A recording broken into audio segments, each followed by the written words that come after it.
Et salut tout le monde, j'espère que vous allez bien. On revient sur YouTube. Ça fait longtemps que j'ai pas sorti de vidéo.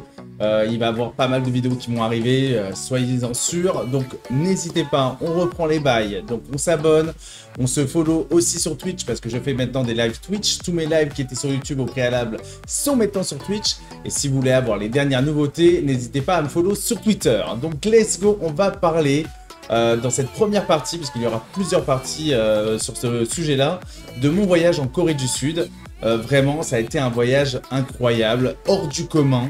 Je ne suis pas un spécialiste clairement du pays, hein. Je suis parti là-bas en vacances et en même temps en voyage d'affaires. Mais à aucun moment je saurais être un spécialiste du genre. Si vous voulez vraiment avoir des infos clairement précise du pays, si vous voulez vraiment préparer votre voyage là-bas, je vous conseille d'aller voir plutôt le youtubeur Papsan qui d'ailleurs même m'a aidé à l'époque, avant mon voyage, j'ai voulu m'intéresser un petit peu au pays et donc j'ai suivi ses vidéos à lui, donc n'hésitez pas à aller le voir, vraiment il fait un travail exceptionnel. Bref, on commence par le vol, déjà donc Paris-Dubaï 7 heures, après 8 heures de vol, donc Dubaï-Séoul, c'était long. Mais c'est là où j'ai eu un peu de chance, c'est que je suis parti en même temps pour les vacances, mais en même temps pour un voyage d'affaires. Et donc c'est mon patron qui m'a payé le vol et il n'a pas fait des choses à moitié. On est parti en first. Oh la chance! Oh c'est trop beau! Oh j'ai trop de la chance! C'était venu comme ça! Oh la chance! Et en first, sur les vols Emirates, c'est vraiment un autre bail, un autre truc. C'est là, on ne parle pas d'un trajet simplement de vol où rien ne va se passer. Là, c'est une expérience à part entière.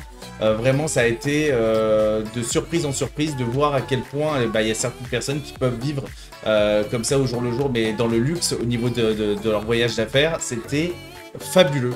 Et donc voilà, n'hésitez pas à me dire ce que vous en pensez dans les commentaires évidemment. Et je vous montre quelques images de ce voyage en first. Let's go!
Donc, on atterrit à Séoul et vraiment, c'est directement le dépaysement le plus total. On arrive à Séoul, on s'installe, on met nos affaires dans notre chambre d'hôtel qui est elle aussi incroyable.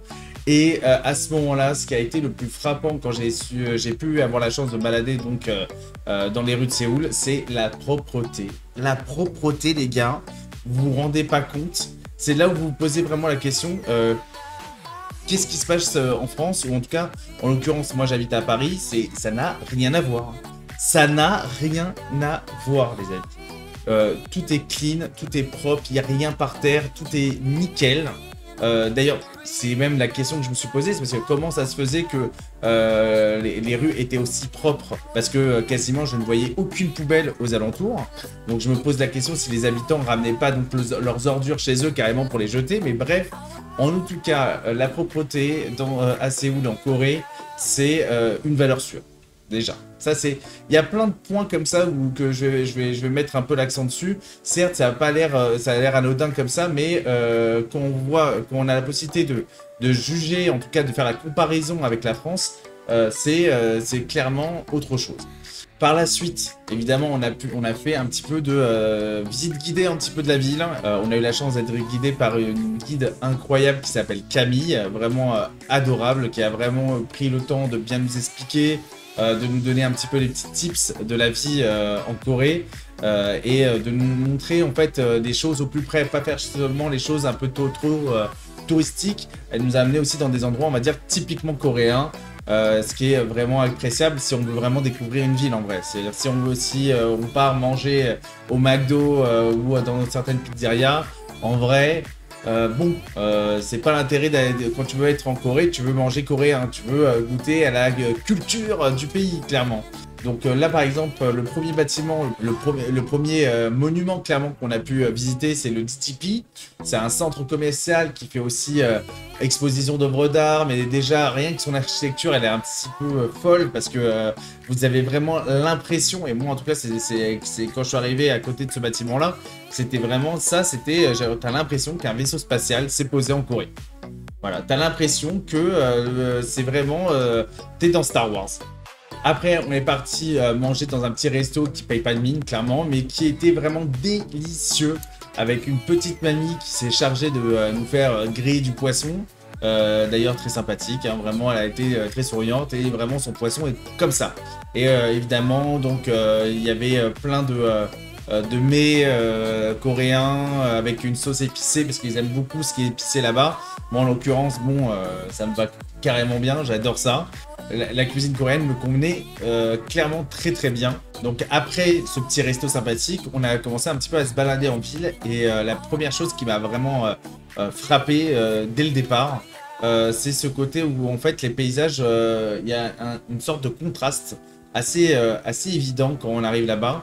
Ça veut dire que vous pouvez être entouré de buildings de partout, très occidental en même temps. On a un peu l'impression de se retrouver à New York avec tous les néons, les publicités dans la rue et tout ça. Et en même temps, vous allez avoir les petits baraquements typiquement asiatiques, des temples magnifiques, vraiment, mais d'une beauté. Et tu as vraiment la sensation de pureté quand tu es proche de ces endroits-là. Et qui nous emporte clairement dans une autre époque. Et donc il y a vraiment un dépaysement total et vraiment magnifique. Et sans parler qu'à Séoul, on est entouré de collines verdoyantes. Et ça aussi, c'est vraiment extrêmement beau quand on arrive à faire le contraste entre la ville, les temples, les petits baraquements de l'ancien Séoul, si on peut dire ça, et en même temps toute la flore qui l'entoure. Donc vraiment, rien qu'en termes de paysage, on est déjà dans un dépaysement total. Alors, vous êtes censé savoir aussi que la Corée du Sud, elle est toujours en guerre, d'accord? Contre, vous savez, le petit gros de la Corée du Nord. Et donc, on est parti au Mémorial de la Guerre, lieu chargé d'histoire, et vraiment, c'était impressionnant. On sent un patriotisme qui glorifie les combattants, et ça fait vraiment plaisir, car des fois, même en France, on oublie que l'armée sont ceux qui sont là pour nous défendre, pour défendre notre pays. Et là, on sent vraiment un patriotisme fort, et ils savent les mettre en valeur. Vraiment, on a vu même donc tout l'armement, plus ou moins, que la Corée du Sud a acquis ou qui sert toujours actuellement. Donc, on a pris plein de photos, on s'est amusé un petit peu aussi. C'est un endroit qui montre en clair, qui glorifie un petit peu la guerre et les combattants, et en même temps, il y a une côté un peu zen de l'endroit. Clairement, il y a des, c'est très bien fait, c'est très joli, ça a l'air zen comme ça, alors que concrètement, c'est un mémorial de la guerre, donc c'est pas normalement, c'est compliqué à concevoir que ça soit aussi zen que ça, quoi.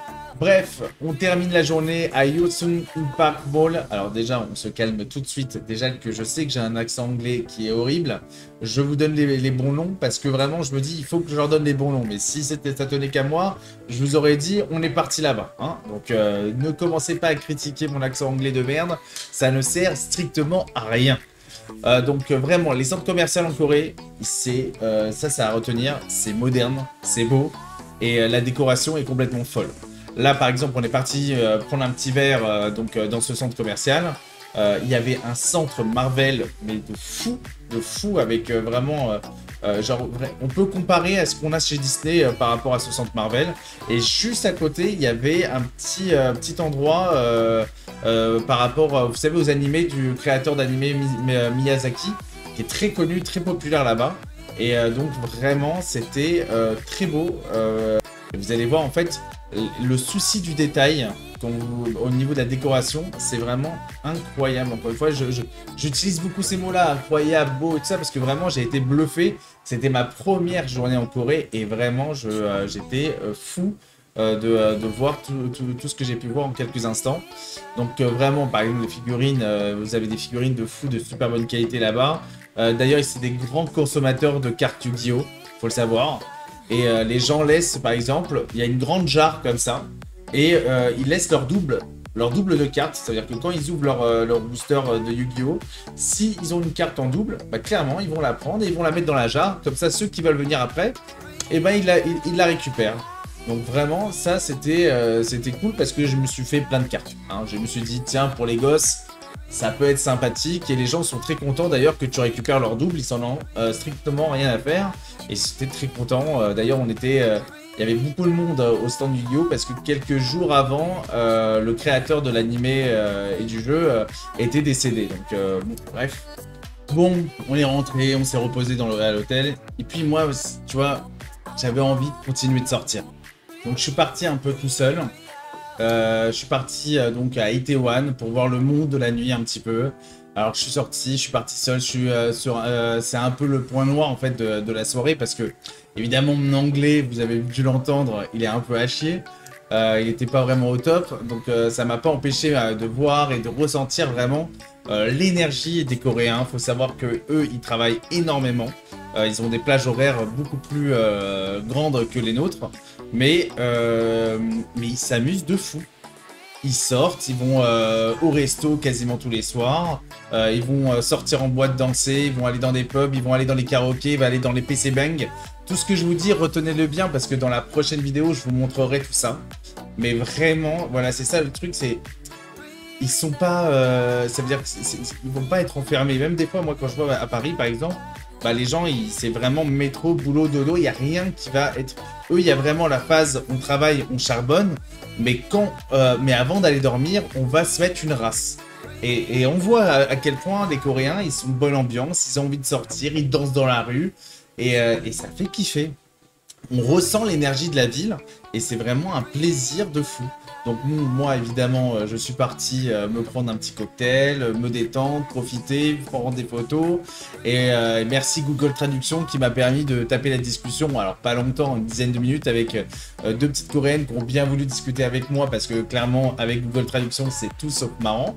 Mais bon, comme quoi... ils sont pas fermés à la discussion, ils sont vachement plus ouverts que dans certains pays asiatiques où par exemple l'approche est plus difficile, clairement. Donc voilà, la vidéo sur la Corée partie 1 est terminée. Je veux des commentaires, je veux des questions, comme ça je pourrais vous répondre clairement pour la partie 2. J'espère que cette vidéo vous aura plu. On se retrouve bientôt avec d'autres vidéos. N'oubliez pas évidemment de vous abonner et de me follow sur Twitch ainsi que sur Twitter. Et on se dit à bientôt. A plus la Quesos Family. Bye bye.